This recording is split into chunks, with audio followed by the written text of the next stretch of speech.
What's up? What's up? What's up? What's up? What's up? What's up, man? Y'all done did it again. You done tuned in for another episode of All Truth No Chaser. Man, let me tell you, I'm so grateful that you are here today and spending this time with me. I got something good, man. I got something good. So you know what? Let's get into it. I hope y'all are doing good out there in these streets, fellas. And today, man, we're going to talk about death by comparison. Death by comparison, man. We know so many people that spend all of their energy looking at other people, looking what other people are doing, how they're doing. And unfortunately, some of us, instead of using what other people doing as motivation, we take that time out and we use that energy to hate. We can't um spend so much of our time looking outwardly and not looking inwardly. You know what I'm saying? They're like, there's nothing wrong with looking at Deion Sanders and comparing yourself to him if you're using that to motivate yourself in whatever it is that you do. There's nothing wrong with doing that. That's actually a great thing. But a problem comes into play when, which we have seen using Deion Sanders as an example, people who look at him and instead of congratulating him, instead of saying, oh, he's changing the way we do things, being open to change, being open to looking at circumstances and situations differently, we look at it from a position of dislike. We look at it from a position of, I don't like how he's doing that, and just being a hater. Because hating on another person, hating on another man, hating on anybody wins you nothing.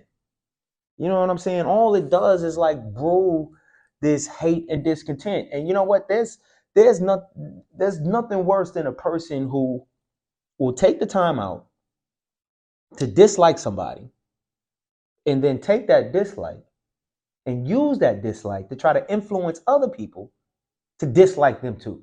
It's kind of like, look, if you don't like LeBron James, fine. You don't have to like LeBron James. But let's not pretend like you can play basketball the way that he does. Let's not pretend like you can do what he can do. And then it's like, then they say, oh, well, Stephen A, look what I agree because Stephen A said the same thing. Like, I see all that as hate because if you can't do what another person is doing, who are you to comment on what another person is doing? And like, let's take it one step further. If you can't do what somebody is doing, who are you to have an opinion about what they are doing? Better yet, if you have never even done what somebody else is doing, how can you feel some type of way about what they do? You haven't experienced it. You haven't put that work in. You haven't traveled that street. Most people that love sports and they feel like they're the greatest coaches on planet Earth, they're doing that from the stadium seats. They're doing that from their living room. They're doing that from their couch. And the sad part about it, they probably never in their life even been on the varsity level. You didn't even play varsity sports, but yet you are overly opinionated. Okay, fine. You play varsity sports. Good job for you. You were a 4-year letterman. Good job for you, but you didn't play in college. You know what I'm saying? Better yet, you didn't get drafted. Better yet, you didn't play overseas. Better yet, like you just never been there. And if you've never been there, you've never done, you've never participated in, you've never spoken to the person one on one, why are you investing so much energy? Like I see it all the time on Facebook, on Instagram. People make YouTube videos. Like they literally will use their hate, their discontent to build a platform to bring other people who also hate. We can't compare our journey, our individual journeys, and whatever it is that we want to do, and compare it to somebody who has already achieved it and be unhappy for them. What you should be doing, what you should consider, if you happen to know somebody who is a couple steps in front of you, whether or not you want to barbecue, whether or not you do want to play sports, if you do want to be a trainer, if you want to start a podcast, if whatever it is that you do want to do, you need to surround yourself around people who also want to do what you want to do so that y'all can glean from one another, not hate on each other. Like that don't get you nowhere. Definitely not try to go and find your community of haters so that y'all can be in community of hate together as if that's going to propel you forward. Like the forward progression that you want to see, you want to have, the only way you can do it is by being unhappy for somebody else or to blame people. You know what I'm saying? You can't live your life comparing what you have achieved in life and only feeling as though what you have achieved is validated by the shortcomings of somebody else. Why fellas, why we do that? Why do we what is it? What is it about the comparison? Like I can look at people and I can feel some type of way. You know, let's say like Denzel Washington's son, right? He's an actor. He's getting all of these big films and whatnot. And let's say like if his dad was not Denzel, would he have achieved what he's achieved? Is he putting in the same type of work as a working actor who is studying and learning and just lacking the opportunity?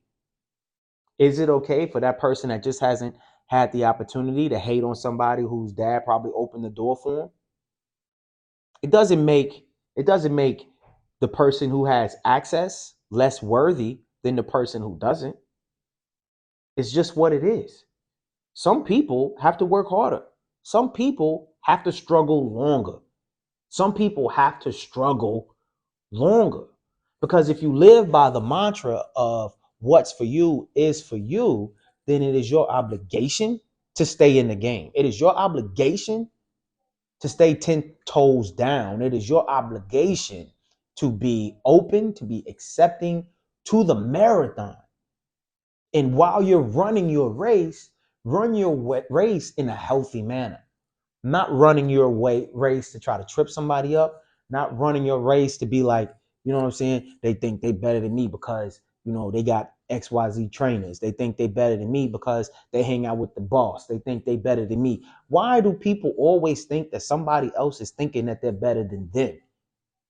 Even if somebody does think they're better than you, why do we care? Why do we care if somebody else thinks that they are better, they are more skilled, they are whatever? Why do we care? Because whatever they think doesn't have anything to do with what we're going through. It has not what somebody else thinks means nothing.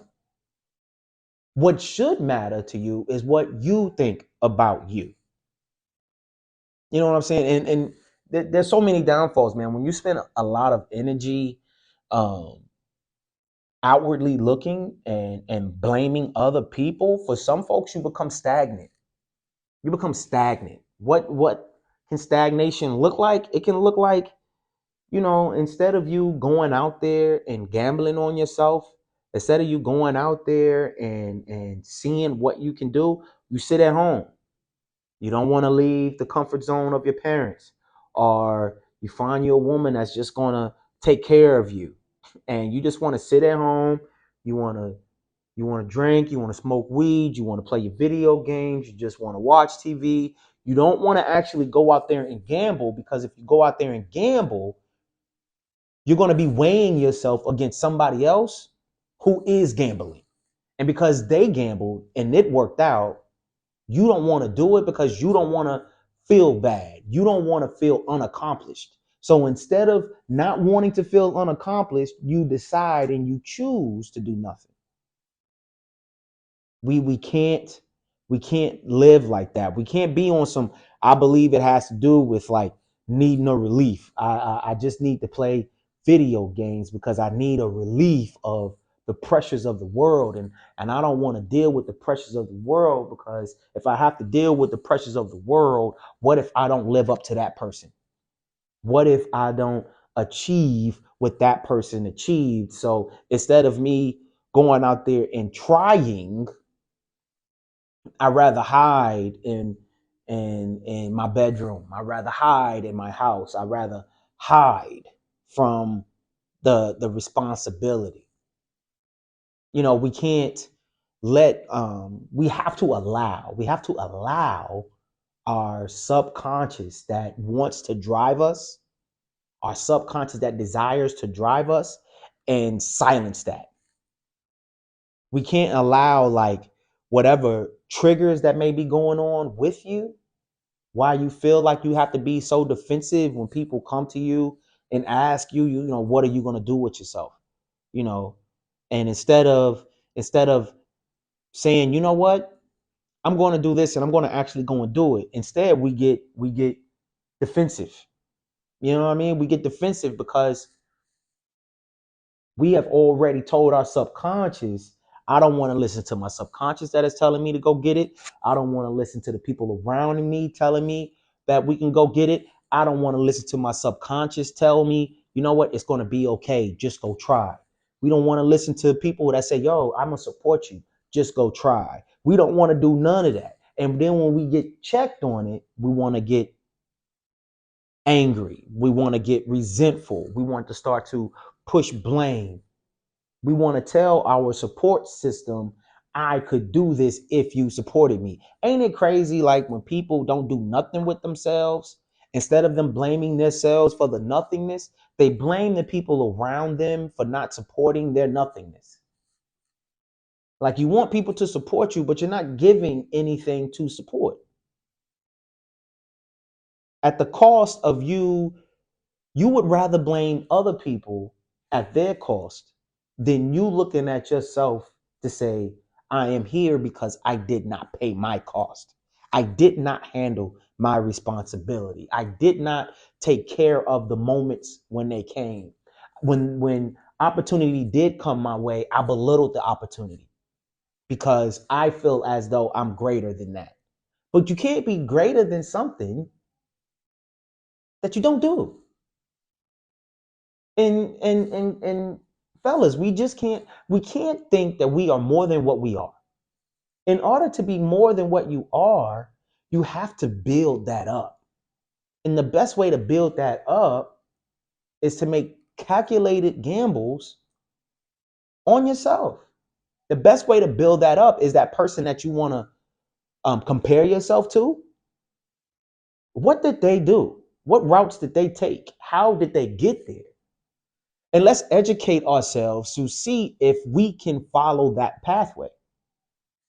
Bro, like sometimes, bro, like especially when you don't have a support system, especially if you've never done it before, you don't know anybody who has done it, so you have to go find an outside source. Sometimes copying what another person is doing up until you can start to blaze your own path is the best way to go. Do what somebody else is doing, do what somebody else has done just to get the ball rolling. And once the ball starts rolling, you will begin to blaze out your own path. But if you do nothing except compare yourself to other people, the ball never gets rolling. And now you become stagnant water. Stagnant water turns stale. And if something is stale, it can never be fresh. You won't have any fresh ideas. You won't have any fresh thoughts. You won't be able to have a relationship that you can keep fresh. You won't even be able to have people around you because you aren't fresh. You aren't fresh because you're not moving. People will support you if you're moving. And it's not uncommon to be actually moving and then victimize yourself.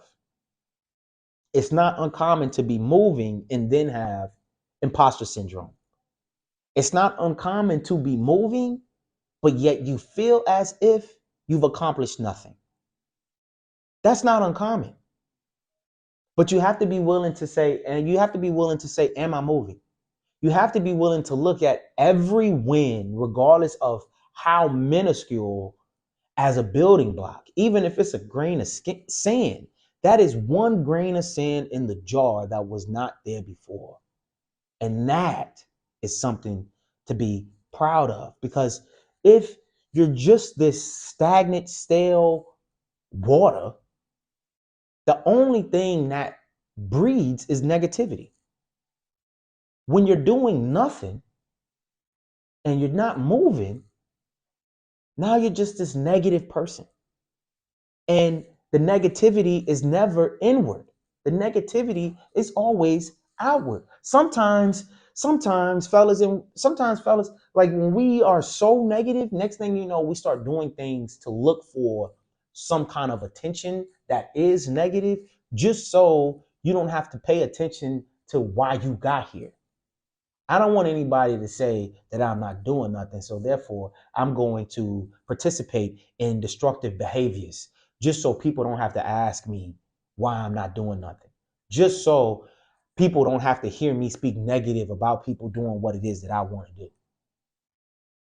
We want to walk around here being angry at the world, being upset at the world, treating our children bad, treating our girlfriends bad, treating our spouses bad, being mean to our parents, because all we're doing is making no choices, which then in turn causes me being angry with myself.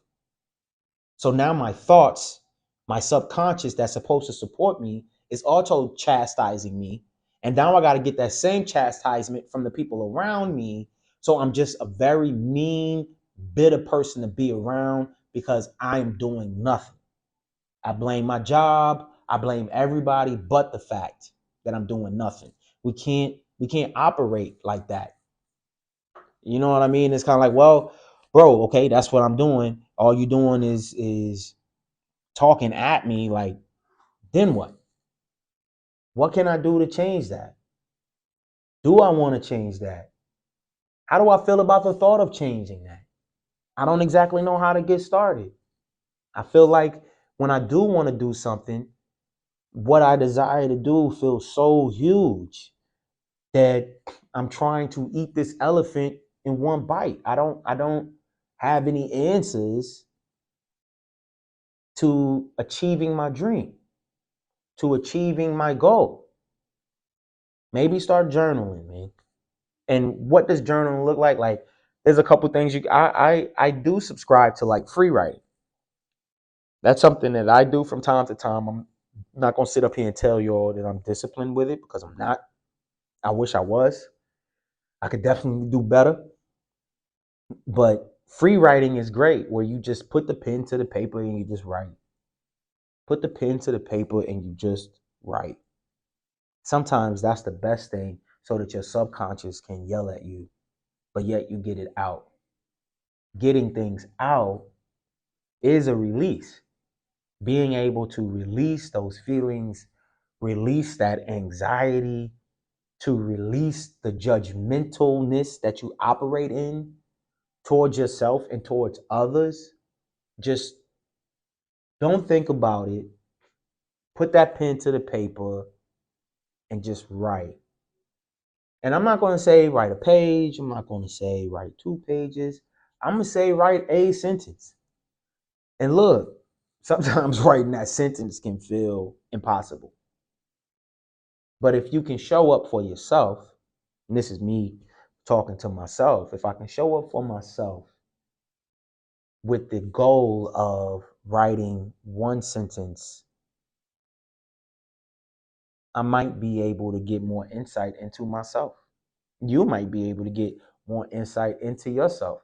Or maybe if there is something that you're thinking about and you don't really think about that, and see what happens if you just free write with that. See what can transpire. Maybe change up your schedule a little bit. You know, if you go to the gym, if all you do is get up and go to the gym, maybe change it up some. Maybe don't go for the gym. Maybe go for a run. Maybe don't go for a run. Maybe go for a bike ride. Maybe don't go for a bike ride. Do some jumping jacks. I don't know. Nobody has the answer for every single person. It is for you to decide for yourself, like what that answer is going to be. Like, I mean, that's what I have to do for myself. You know, when I was having some issues where I was just feeling like um, so much was being thrown at me at once, and I needed to find some kind of release to deal with that stress. So next thing you know, I'm in jujitsu, and boy, is that brutal. But sometimes the answer can be shake things up a little bit. Maybe you know what? Every time you have a negative thought, ask yourself why you thinking that way. Every time that negative thought comes up, every time you're saying I can't, maybe you should ask yourself why not. Maybe you should tell yourself you can. Instead of looking at somebody and having hate towards them, ask yourself where that comes from. Is the hate that you're spewing at somebody else? Is that how you feel about yourself? You're the only one. We are the only ones that can answer those type of questions about ourselves. We're the only ones that can do that. Nobody else can help us with that. And that is one way to flip the narrative. Start just being overly positive about stuff. It's raining outside, and it just happens to be ruining your day. You know what? Hey, at least the grass is getting some water. Grass been needing some water. It's been hot out here. You know what I'm saying? And we're finally getting some rain. A lot of places have been dealing with drought. I think we needed that rain. Instead of making the rain come in and making it personal, as if God in heaven made it rain that day just to annoy you, let's make it bigger than you. What else could be the reason? Let's flip the narrative on the negativity. That is something else that you could do. And mind you, like, right, these are all like ideas, because I don't want anybody to be comparing themselves to somebody and that comparison having a negative impact, having a negative impact on yourself, having a negative impact on those around you. If you got kids, if that is the character that you're showing your kids, negativity, that's what your kids are going to become. That is who they're going to be. They're never going to feel as if they're good enough. They're never going to feel as if they can. And they're always going to be scared to try anything new, because if it's new, that means it's unforeign. That means it's unknown. And if it's unknown, that means it's not good. And I'm going to venture out there and say, just because you don't know about something, don't make it good, nor does it make it bad. It just makes it unknown. And if you want to know, then you should go on the adventure of figuring it out. You should be willing to be on the adventure of figuring it out. I mean, the Bible says, don't compare yourself with others. Just look at your own work to see if you have done anything you are proud of. Have we done anything that we can be proud of? And if you're like, I can't think of nothing. I can't think of nothing I've done to be proud of. Okay, did you make your bed today? If you made your bed, that's something to be proud of. Did you brush your teeth? If you brushed your teeth before you started talking to people, that's something to be proud of. Better yet, maybe you didn't work out, but you went to the gym. You probably just showed up to the entrance. And if that's the only thing you've done is made it to the entrance, but you didn't actually get inside, that's something to be proud of. Set a goal for the next time that you actually go inside. Something to be proud of. Anything that you want to be proud of, it doesn't have to be grand. It doesn't have to be like this massively huge external thing that you've done to say that it's good for you. Something that, for you to be proud of something, requires you to be happy with it. If it requires somebody else to validate it, then it's actually not for you. It was for everybody else to validate you. And that's a dangerous space to be, because it's like, if you don't got no likes, then ain't nobody paying attention. Are you paying attention to you? Are we paying attention to us? Are we taking that time out to like deal with us? That's what's really, really important. Like, to walk away with the idea that instead of comparing myself to others, instead of being stale, stagnant, water. I'm going to do everything in my power that when I look at myself, I can say today, I'm going to do a good job at one thing. And then when you see yourself that night, you say, today, I did a good job at that one thing. Oh my goodness, you making it to this part of the podcast episode. It sure means a lot to me, man, because you know what? I don't know what I'm talking about. So if you don't subscribe to it, don't worry about it. I don't know what I'm talking about. But if you do subscribe, hit that follow, hit that like, hit that share. Follow me on Instagram at all truth underscore no chaser. That's all truth underscore no chaser. Throw me some comments. I'll even take the negative. You feel me? And look, don't forget, if you're trying to help God, chances are you've already lost. Peace.